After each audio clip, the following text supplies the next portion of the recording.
ഇന്ന് നമ്മളെ കൂടെ വന്നിരിക്കുന്നത് സുനീഷ് ശ്രീരാഗം സാറാണ്. സാർ ഒന്ന് ഇൻട്രൊഡ്യൂസ് ചെയ്യും. നമസ്കാരം. ഞാൻ സുനീഷ് ശ്രീരാഗം. ഇന്ന് നമ്മുടെ സമൂഹത്തിൽ നടക്കുന്ന വിദ്യാഭ്യാസവുമായി ബന്ധപ്പെട്ടുകൊണ്ട് ചില കാര്യങ്ങൾ പങ്കുവയ്ക്കാമെന്നായിരുന്നു. അതിൽ നമുക്ക് ചില പോരായ്മ ചൂണ്ടിക്കാണിക്കാതെ മാത്രമല്ല, കുറച്ചുകൂടി ബെറ്ററായ കാര്യങ്ങൾ എന്തൊക്കെയാണെന്ന് ഒരു ചർച്ചയുടെ ഭാഗമായിട്ട് ചില കാര്യം സൂചിപ്പിക്കാൻ എനിക്ക് കഴിഞ്ഞ അവസരം കിട്ടുന്നതിന് വളരെ നന്ദിയുണ്ട്. ഞാൻ എൻ്റെ കോളേജ് വിദ്യാഭ്യാസത്തിന് ശേഷം ട്യൂട്ടോറിയൽ മേഖലയിൽ പ്രവർത്തിച്ച വ്യക്തിയാണ്. 14 വർഷക്കാലം ട്യൂട്ടോറിയൽ വർക്ക് ചെയ്തിട്ടുണ്ടായിരുന്നു. അതിനുശേഷം കർണാടക സംഗീതത്തെ പറ്റി കൂടുതൽ പഠിക്കാൻ ശ്രമിക്കുകയും സംഗീത അധ്യാപകനായും സ്റ്റേജ് പ്രോഗ്രാമൊക്കെ ആയിട്ട് സംഗീത രംഗത്ത് തന്നെ കൂടുതൽ പ്രവർത്തിച്ച വ്യക്തിയായിരുന്നു. അതിന് ഭാഗമായിട്ട് ഒരുപാട് പേരെ പരിചയപ്പെടാനൊക്കെ പറ്റി, ഒരുപാട് അനുഭവങ്ങളെ പറ്റി ഉൾക്കൊള്ളാനൊക്കെ കഴിഞ്ഞു. അതൊക്കെ ശേഷം പിന്നീട് നമ്മൾ ഇപ്പം ഒരു സ്വകാര്യ കമ്പനിയിൽ ബന്ധപ്പെട്ടുകൊണ്ട് മാനേജിങ് സിസ്റ്റമായിട്ട് വർക്ക് ചെയ്തുകൊണ്ടിരിക്കുകയാണ്. കൂടെ സംഗീത പരിശീലനം നൽകുകയും ചെയ്തുകൊണ്ടിരിക്കുന്നുണ്ട്. കോഴിക്കോട് കേന്ദ്രീകരിച്ചാണ് ഇപ്പോൾ ചെയ്തുകൊണ്ടിരിക്കുന്നത്. സാർ, ഇപ്പം ക്രിയേറ്റിവിറ്റിയാണ് ഇന്നോവേഷന്റെ ബാക്ക് ബോൺ എന്ന് കേട്ടിട്ടുണ്ട്. എത്രത്തോളം ശരിയാണ്? അത് പൂർണ്ണമായും ശരിയാണ് എൻ്റെ അഭിപ്രായത്തിൽ. കാരണം വിദ്യാഭ്യാസ രംഗത്ത് കിട്ടേണ്ട പലതും പലപ്പോഴും കിട്ടുന്നതായിട്ട് നമുക്ക് കാണാൻ പറ്റാറില്ല. അങ്ങനെ വരുമ്പോഴാണ് എക്സ്ട്രാ ആക്ടിവിറ്റീസ്, അതുപോലെ തന്നെ എക്സ്ട്രാ കരിക്കുലർ ആക്ടിവിറ്റി എന്ന് പറയുന്ന സിസ്റ്റത്തിലേക്ക് കടന്നു പോകുന്നത്. സ്കൂൾ വിദ്യാഭ്യാസം ഒരു കാലത്ത് വെറും പുസ്തകപ്പുഴുക്കളെ മാത്രം സൃഷ്ടിക്കുന്ന ഒന്നായി മാറിയിട്ടുണ്ടായിരുന്നു. ആ സമയത്ത് 10 കുട്ടികൾ മാത്രമാണ് എന്തെങ്കിലും അവരുടെ എബിലിറ്റി തെളിയിച്ചുകൊണ്ടിരിക്കുന്നത്. അപ്പോൾ അവർ കേമന്മാരായി മാറുകയാണ് ചെയ്യുന്നത്. എന്നാൽ മറ്റുള്ള കുട്ടികൾക്കും അതിനുള്ള സാഹചര്യം ഇല്ലാതിരിക്കുന്ന സമയത്ത് ആ സാഹചര്യം ഉണ്ടാവുകയാണെങ്കിൽ അവർക്കും ഒരു മത്സരബുദ്ധിയോടുകൂടി മുന്നോട്ട് വരാൻ കഴിയും. ഇന്നത്തെ കാലം എടുത്ത് നോക്കുകയാണെങ്കിൽ അതിന് വ്യത്യസ്തമായിക്കൊണ്ട് ഒരുപാട് സോഴ്സസ് കടന്നു വരുന്നുണ്ട്. വീട്ടുകാർ നിർബന്ധം ഇല്ലെങ്കിൽ പോലും കുട്ടികൾക്ക് പഠിക്കാനുള്ള മീഡിയ ഇവിടെ അവൈലബിളായി മാറുന്നുണ്ട്. അങ്ങനെ വരുമ്പോൾ വിദ്യാഭ്യാസത്തിന്റെ എന്തോ പോരായ്മ മുമ്പ് ഉണ്ടായിട്ട് നമുക്കിപ്പോൾ ബോധ്യമാകും. കാര്യം കുറ്റപ്പെടുത്തി പറയുന്ന കാര്യമല്ല. ഈ ക്രിയേറ്റിവിറ്റി ഉണ്ടാകാനുള്ള സാധ്യതകൾ അല്ലെങ്കിൽ സാഹചര്യങ്ങൾ കുട്ടികൾക്ക് ഒരു പ്രോത്സാഹനമായി കടന്നു വരണമെങ്കിൽ സൊസൈറ്റിയിൽ ഒരു അല്ലെങ്കിൽ ഗുരുക്കന്മാരോ അല്ലെങ്കിൽ കിട്ടുന്ന മീഡിയയിൽ എന്തെങ്കിലും ഒരു നോളജ് കിട്ടണം. അതപ്പോൾ കിട്ടിക്കൊണ്ടിരിക്കുന്നുണ്ട്. അപ്പം വിദ്യാഭ്യാസ രംഗത്ത് എന്തൊക്കെ കിട്ടേണ്ട കാര്യം കിട്ടാതെ പോയത് കൊണ്ടാണ് ഒരു കാലത്ത് അല്ലെങ്കിൽ ഒരുപാട് കാലങ്ങളോളം ക്രിയേറ്റിവിറ്റിക്ക് വലിയ പ്രാധാന്യം കൊടുക്കാതെ കടന്നുപോയത്. അഥവാ ക്രിയേറ്റിവിറ്റി എബിലിറ്റി ഉള്ള ആൾക്കാർ എല്ലാവർക്കും ഉണ്ടെങ്കിൽ പോലും അതിൽ കുറഞ്ഞ എണ്ണം ആളുകൾ മാത്രം രംഗത്തേക്ക് കടന്നു വരുന്ന കാരണം അതാണ്. ഇപ്പോൾ സ്കൂൾ തലത്തിൽ ഔപചാരികമായിട്ട് കടന്ന വിദ്യാഭ്യാസത്തിൽ ഈ ക്രിയേറ്റിവിറ്റിക്ക് മുൻതൂക്കം കൊടുക്കുന്ന പഠന സാധ്യതകളെ ഒന്നും പലരും ഉപയോഗപ്പെടുത്തുന്നില്ല. പ്രത്യേകിച്ച് ടീച്ചേഴ്സ് ഒരു പോരായ്മയെ ചൂണ്ടിക്കാണിക്കുകയാണ്.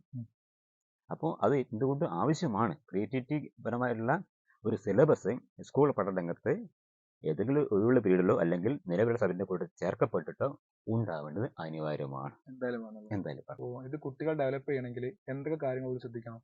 അതിന് ഇപ്പോൾ നമ്മൾ വിദ്യാഭ്യാസ രംഗത്തെ നമ്മൾ പൂർണ്ണമായിട്ട് കുറ്റപ്പെടുത്താനാവില്ല. നിലവിൽ ഒരു സംവിധാനമുണ്ട്.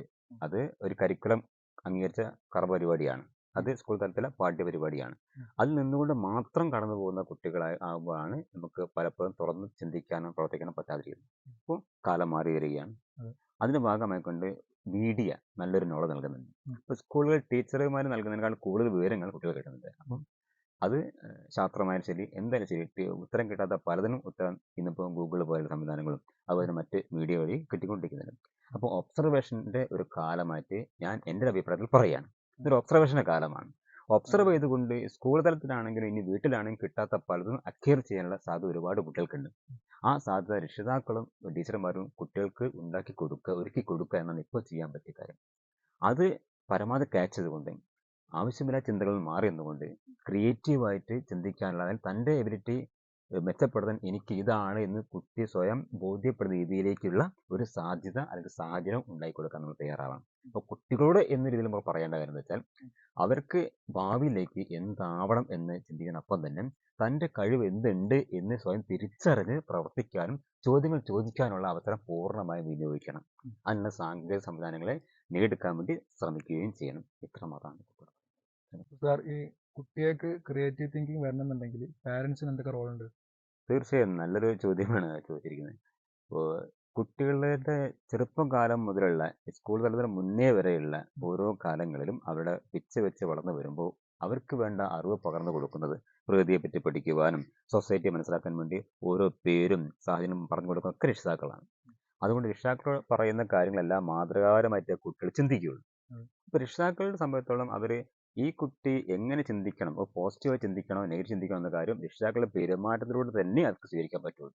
അതുകൊണ്ട് അവർ സ്വാഭാവികമായ വിദ്യാഭ്യാസപരമായ വളർച്ചയാണെങ്കിൽ ശരി, ബുദ്ധിപരമായ ഉണർവായാലും ശരി, ഇനി അറിവിൻ്റെ മുന്നോട്ടുള്ള യാത്രയായാലും ശരി, അവിടെയൊക്കെ എങ്ങനെ ഒരു രക്ഷിതാവ് മാതൃകയാവണമെന്ന് ആദ്യം രക്ഷിതാവ് ചിന്തിക്കണം. അങ്ങനെ വരുമ്പോൾ രക്ഷിതാവ് തന്നെയാണ് ശരിക്കും കുട്ടിയുടെ ആത്യന്തമായ അറിവ് പകരുന്ന ഗുരുനാഥൻ എന്നും പറയേണ്ടതായിട്ട് വരുന്നത്. രക്ഷിതാവ് അയൽപക്കക്കാരുടെ ആയാലും കുടുംബക്കാരുടെ ആയാലും ഇനി അധ്യാപകരുടെ ആയാലും സൊസൈറ്റിയിൽ മറ്റാരും സംസാരിക്കുന്ന രീതി എന്താണെന്ന് കുട്ടി ഒബ്സർവ് ചെയ്യുന്നുണ്ട്. ഞാൻ നേരത്തെ സൂചിപ്പിച്ചു ഒബ്സർവേഷൻ്റെ കാലം കൂടിയാണെന്ന് പറയാം. അതിലേക്ക് തന്നെ മുന്നിൽ കടന്നു വരും. അപ്പം കുട്ടിയെ സംബന്ധിച്ചോളം എങ്ങനെ മുന്നോട്ട് നീങ്ങണം, കുട്ടിക്ക് ആവശ്യമുള്ള കാര്യങ്ങൾ വാങ്ങിക്കൊടുത്ത് പിൻവാങ്ങുന്ന രക്ഷിതാക്കൾ നമ്മൾ ഒരുപാട് കണ്ടിട്ടുണ്ട്.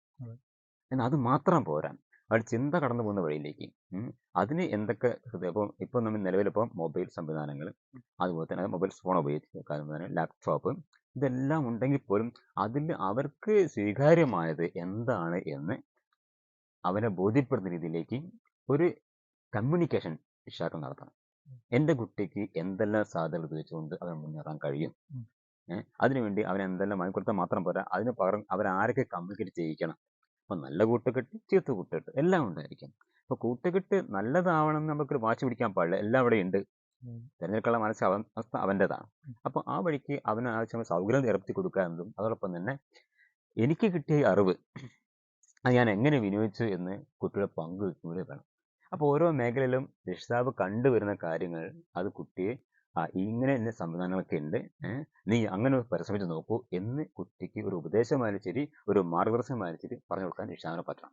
അപ്പോൾ രക്ഷിതാക്കൾ കുറച്ചുകൂടി ഈ കാര്യത്ത് ശ്രദ്ധയൊന്നിക്കൊണ്ട് ഒഴിവ് സമയങ്ങളൊക്കെ തന്നെ കുട്ടിയുടെ പഠനം മുന്നോട്ട് കൊണ്ടുപോകാൻ വേണ്ടിയിട്ട് തനിക്ക് എന്തൊക്കെ മനസ്സിലാക്കി പറഞ്ഞു കൊടുക്കാൻ പറ്റും, ഏതെല്ലാം മീഡിയ അവനെ കണക്ട് ചെയ്ത് കൊടുക്കാൻ പറ്റും എന്നുകൂടി ചിന്തിക്കുവാനും സംസാരിക്കാനുള്ള സമയം രക്ഷിതാക്കൾ കണ്ടെത്തണം.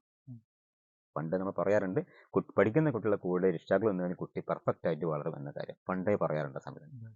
അതിൻ്റെ വേറൊരു മാറ്റം, സാങ്കേതികമായ വളർച്ചയോടൊപ്പം തന്നെ രക്ഷിതാക്കളും പരിശ്രമിക്കാൻ ശ്രമിക്കാം, പഠിക്കാൻ ശ്രമിക്കാം. അപ്പം അതിന് സാക്ഷരതാ സമയം എന്നൊക്കെ പറയുന്നുണ്ടല്ലോ, പക്ഷേ അതുപോലെ തന്നെ ഒരു ഇന്നോവേറ്റീവായിട്ട് രക്ഷിതാക്കൾ എന്ത് ചെയ്യണം, കാര്യങ്ങൾ പഠിക്കാൻ വേണ്ടി ശ്രമിക്കണം, കുറച്ചൊക്കെ അവർ പരിധി നിന്നുകൊണ്ട്. അങ്ങനെ വരുമ്പോൾ എൻ്റെ മുന്നോട്ടുള്ള യാത്രയ്ക്ക് ഇവരെൻ്റെ കൂടെ ഉണ്ടെന്ന് കുട്ടിക്ക് ബോധ്യമാകും. അതൊരു വിശ്വാസവും നല്ല സാഹചര്യവും നല്ല അനുസരണശീലം ഉള്ള ഒരു കുട്ടിയായി ഇത് മാറുക കുട്ടിക്ക് തന്നെ ഉള്ളിൽ തോന്നണം. അതെ, എനിക്ക് ഇന്നതൊക്കെയാണെന്ന് പറഞ്ഞത് ഇപ്പം ഞാൻ മാറി ചിന്തിക്കാൻ ആവശ്യം വരുന്നില്ല, എൻ്റെ നന്മയ്ക്ക് വേണ്ടിയാണ് കുട്ടി ജോലി ഉണ്ടാവുകയും ചെയ്യും.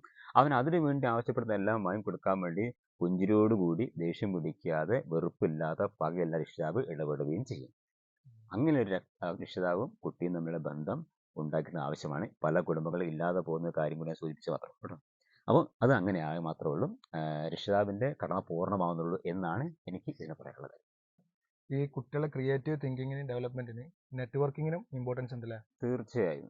കാരണം ഞാൻ നേരെ സൂചിപ്പിച്ചൊരു കാര്യമുണ്ട്, നമ്മുടെ ഔപചാരിക വിദ്യാഭ്യാസം എന്ന് പറയുമ്പം പുസ്തകത്തിലൂടെ മാത്രം കടന്നു പോകുന്ന ശൈലിയാണ് ഉണ്ടായിരുന്നത്. എന്നാൽ അത് മാറിയിട്ട് സൊസൈറ്റിയായിട്ട് കമ്മ്യൂണിറ്റ് ചെയ്യുന്ന വെറും ഒരു 50% വിദ്യാർത്ഥികൾ മാത്രമേ സംസാരിക്കാറുള്ളൂ. ബാക്കിയുള്ളവർക്ക് സൊസൈറ്റി ഇടപെടുന്ന കാര്യത്തിൽ പലപ്പോഴും പിറകോട്ട് പോകുന്ന വിമുഖത കാണിക്കും. ഓരോ സാഹചര്യങ്ങളായിരിക്കാം, അതാണ്. ആ സാഹചര്യമൊക്കെ മാറിയ കാലം വന്നിട്ടുണ്ട്. എന്ന് വെച്ചാൽ നമ്മളിപ്പോൾ മനുഷ്യരോട് മാത്രം സംവേദനം ചെയ്യുന്ന അവസ്ഥ ഇത് മാറി മനുഷ്യന് യന്ത്രത്തോട് സംവേദനം ചെയ്യുന്ന കാലഘട്ടത്തിൽ നമ്മൾ ജീവിച്ചു പോകുന്നത്. അപ്പോൾ ആ യന്ത്രത്തെക്കുറിച്ച് അറിവുകൾ മാത്രമല്ല, യന്ത്രപ്രവർത്തിയെ പറ്റി അറിവുകൾ മാത്രമല്ല, ഈ യന്ത്രത്തിന് ഇപ്പുറം നമുക്ക് പ്രത്യേകിച്ച് ഡാറ്റ യൂസേജസ്, പിന്നെ നെറ്റ്വർക്കിംഗ് സംവിധാനങ്ങൾ, ഇത് പിന്നെ മീഡിയ കമ്മ്യൂണിക്കേഷൻസ്, ഇതൊക്കെ നമ്മൾ യന്ത്രത്തിലൂടെയാണ് കാര്യം നടക്കുന്നത്, നേരിട്ട് മുഖാമുഖമല്ല സംസാരിച്ചുകൊണ്ടിരിക്കുന്നത്. ആ അവസ്ഥയിൽ അതിനെപ്പറ്റി മനസ്സിലാക്കുവാനും ആ ടെക്നോളജി കൈക്കലാക്കുവാനൊക്കെ മനുഷ്യൻ പരിശ്രമിച്ചുകൊണ്ടിരിക്കുന്ന ഘട്ടമാണിത്. അപ്പം അങ്ങനെ വരുമ്പം ആ സാഹചര്യങ്ങളെല്ലാം രക്ഷിതാക്കൾ കൊടുക്കുന്ന സമയത്ത് കുട്ടികൾ അത് സ്വീകരിക്കാനും തയ്യാറാവണം. ഈ വീതിയിലൂടെയാണ് ഞാൻ കടന്നു പോകേണ്ടത്, എങ്കിൽ മാത്രമേ ജീവിത വിജയം ഉണ്ടാവൂ എന്ന് കുട്ടിക്ക് തിരിച്ചറിയാൻ കഴിയും കൂടി വേണം. ഇപ്പോൾ സാറ് നേരത്തെ പറയുകയും ചെയ്തല്ലോ, സാറ് ഇപ്പോൾ ഈ കുട്ടികളെ ഫ്രണ്ട്സിൽ നിന്ന് തന്നെ ഇന്ററാക്ട് ചെയ്തിട്ടുണ്ടെങ്കിൽ അങ്ങനെ കുറെ കാര്യങ്ങൾ കിട്ടും എന്നുള്ളത്. അതിനെപ്പറ്റി സാർ അഭിപ്രായം എന്താണ്? അത് ആ അഭിപ്രായത്തിന് യാതൊരു വ്യത്യാസമൊന്നുമില്ല, നമ്മൾ ഉറച്ചു നിൽക്കേണ്ട രീതി. കാരണം നേരത്തെ ഒരു കാര്യം സൂചിപ്പിച്ചു, നല്ല കൂട്ടുകെട്ട് ചീത്ത കൂട്ടുകെട്ട് എന്നൊക്കെ സൊസൈറ്റി ജീവിക്കുന്ന സമയത്ത്. എന്നാൽ പഠനം മെച്ചപ്പെടുത്താൻ ആവശ്യമായ കൂട്ടുകെട്ട് എല്ലാ കാലത്തും നന്മ തന്നെ സമ്മാനിച്ചിട്ടുള്ളൂ. അവിടെ വെച്ച് നോക്കുമ്പം ടെക്നോളജിയായിട്ട് വളരെ പെട്ടെന്ന് വെക്കുന്ന കുട്ടികളുണ്ട്. അപ്പം നമ്മളൊക്കെ ചെറുപ്പകാലം മുതൽ ഒരു റേഡിയോ ഓപ്പൺ ചെയ്യാൻ പോലും എൻ്റെയൊക്കെ കാലഘട്ടങ്ങളിൽ ബുദ്ധിമുട്ടായിരുന്നു, പ്രത്യേകിച്ചും ഒരു 4 വയസ്സ് 5 വയസ്സ് വരെ. എന്നാൽ ഒരു 3 വയസ്സാകുമ്പോഴത്തേക്ക് ഒരു മൊബൈൽ ഓപ്പറേറ്റ് ചെയ്യാൻ കുട്ടി പരിജ്ഞാനം എന്ന കാലമാണ് ഇപ്പോൾ ഉള്ളത്. ഒരു സാധാ റേഡിയോയേക്കാൾ എത്രയോ ഡെവലപ്ഡ് ആണ് മൊബൈൽ ഫോൺ എന്ന് പറഞ്ഞാൽ. അത് ഓപ്പറേറ്റ് ചെയ്യാൻ ലോക്ക് ചെയ്യാനും അതിൻ്റെ ഗാലറി ചെന്ന് എല്ലാ കാര്യവും കാണുവാനും എല്ലാ സംവിധാനവും വേണം. ആപ്പിൻ്റെ ഒരുപാട് പേര് 3-4 വയസ്സാകുമ്പോൾ കുട്ടികൾ പഠിച്ചു കഴിയുന്നുണ്ടെന്നുള്ളതാണ്. ഒരു ഗെയിം ഓപ്പൺ ചെയ്യാൻ നമുക്ക് പറ്റില്ലെങ്കിൽ അവർക്ക് പെട്ടെന്ന് അവർക്ക് എത്തിക്കഴിഞ്ഞു. അപ്പം അങ്ങനെ വരുമ്പോൾ ഈ അങ്ങനെയുള്ള കുട്ടികൾ വളരെ പെട്ടെന്ന് ഇത്തരം ടെക്നോളജി ബന്ധപ്പെട്ട് പൊരുത്തപ്പെട്ടു പോകും. അപ്പോൾ അവർക്ക് അതിൻ്റെ പുതിയ പുതിയ കിട്ടിക്കൊണ്ടേയിരിക്കണം. അതിനുവേണ്ടി മനസ്സ് പാകപ്പെട്ടിരിക്കുക. അവർക്കൊരു ബോറടി ഇല്ല.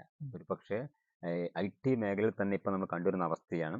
നേരെ സമയത്ത് ഭക്ഷണം പോലും അവർക്ക് വേണ്ടാത്ത അവസ്ഥ കടന്നു വന്നിട്ടുണ്ട്. അത്രയും അവർ ഡിവോട്ടഡ് അതിലേക്ക് മൈൻഡ്. അപ്പോൾ അതിൻ്റെ ഡെവലപ്മെൻറ്റ് അവർക്ക് ഉണ്ടാവുകയും ചെയ്യും. അതുപോലെ തന്നെയാണ് അങ്ങനെ ഇൻഫോർമേറ്റീവ് അതായത് നെറ്റ്വർക്ക് ബന്ധപ്പെട്ടുകൊണ്ട് ഒരുപാട് ഐഡിയ വളരെ പെട്ടെന്ന് ക്യാച്ച് ചെയ്യുന്ന കുട്ടികളുടെ കൂട്ടുകുടുംബം അവരെ ഇൻട്രാക്ട് ചെയ്യുമ്പോൾ ആ കുട്ടികൾക്ക് അവരെ വീട്ടിൽ നിന്ന് കിട്ടാത്ത അവരുടെ ചുറ്റുവട്ടം നിന്ന് കിട്ടാത്ത പലതും ആ കൂട്ടുകെട്ടിൽ നിന്ന് അവർക്ക് കിട്ടും. ആ കമ്മ്യൂണിക്കേഷന് കിട്ടും. അപ്പോൾ ശാസ്ത്ര വളർച്ച പോലെ തന്നെയാണ് നെറ്റ്വർക്കിൻ്റെ വളർച്ച വേറെ വളർച്ചയാണ്. അതുമായി ബന്ധപ്പെട്ട് കിട്ടിയ എല്ലാ പരമാവധി ഡെവലപ്മെൻറ്റും ഈ കുട്ടികൾ കമ്മ്യൂണിക്കേറ്റ് ചെയ്യും. അപ്പോൾ എനിക്കൊരു അറിവ് കിട്ടിയാൽ എൻ്റെ ഏറ്റവും ക്ലോസ് ആയിട്ട് ഞാൻ കമ്മ്യൂണിക്കേറ്റ് ചെയ്യാൻ ശ്രമിക്കും. അപ്പോൾ അവൻ അറിയും എനിക്കിത് അക്വയർ ചെയ്യാൻ പറ്റുന്ന അവൻ അറിയണമെങ്കിൽ ഞാൻ അവനോട് പറയണം. അതെന്താണെന്ന് അവൻ അറിഞ്ഞു കഴിഞ്ഞാൽ ഞങ്ങൾക്ക് തമ്മിൽ എന്ത് ചെയ്യാം, ഇതിൻ്റെ മുന്നോട്ടുള്ള കാര്യം ചർച്ച ചെയ്ത് പോകാം. ഒരു കമ്മ്യൂണിക്കേഷൻ സിസ്റ്റമാണുള്ളത്. ആ സിസ്റ്റത്തിലേക്ക് ഇപ്പോൾ കടന്നു വരുന്നുണ്ട്. അത് നല്ലതാണെന്ന് ഞാൻ പറയുന്നത്. അതുപോലെ അങ്ങനെ നോക്കുമ്പം ഈ നെറ്റ്വർക്ക് അല്ലെങ്കിൽ ഈ മീഡിയ കമ്മ്യൂണിക്കേഷൻ അങ്ങനെയുള്ള ഈ ടെക്നോളജി ബന്ധപ്പെട്ടുള്ള ഇപ്പോൾ എന്താണ് നടന്നുകൊണ്ടിരിക്കുന്ന ലോകത്ത് അതൊക്കെ സ്വീകരിക്കാൻ വേണ്ടി തയ്യാറാവുന്ന കുട്ടികൾ മുന്നോട്ട് വന്നു കഴിഞ്ഞാൽ അതിനെ പരാജയപ്പെടുത്താൻ നിലവിൽ സംവിധാനം കഴിയില്ല. അതാണ് എല്ലാവർക്കും ഏറ്റവും മൂർത്തിഭാവം എന്ന് പറയുന്നത്. ഏറ്റവും ഹയസ്റ്റ് നിൽക്കുന്ന സെക്ടർ അതാണ്. അപ്പോൾ ടെക്നോളജിയിൽ പിറകോട്ട് വന്ന കുട്ടികളൊക്കെ പലപ്പോഴും ജീവിതത്തിൽ പലതും എത്തിപ്പിടിക്കാനാവാതെ നിൽക്കുന്ന അവസ്ഥ ഇപ്പോൾ കുറച്ച് കണ്ടുവരുന്നുണ്ട്. ക്രമേണ അത് മാറും തീർച്ചയായിട്ടും. അപ്പോൾ സ്കൂൾ തലം മുതൽ ആ ഒരു മാറ്റം ഉണ്ടാവേണ്ടത്, അത്തരം മാറ്റത്തിനെ സ്വാഗതം ചെയ്യേണ്ടത് സ്കൂൾ സിലബസിൻ്റെ അല്ലെങ്കിൽ സ്കൂൾ പാഠ്യപദ്ധതി സിസ്റ്റമാണ് എന്നാണ് എനിക്ക് ആധികാരികമായിട്ട് പറയാനുള്ളത്.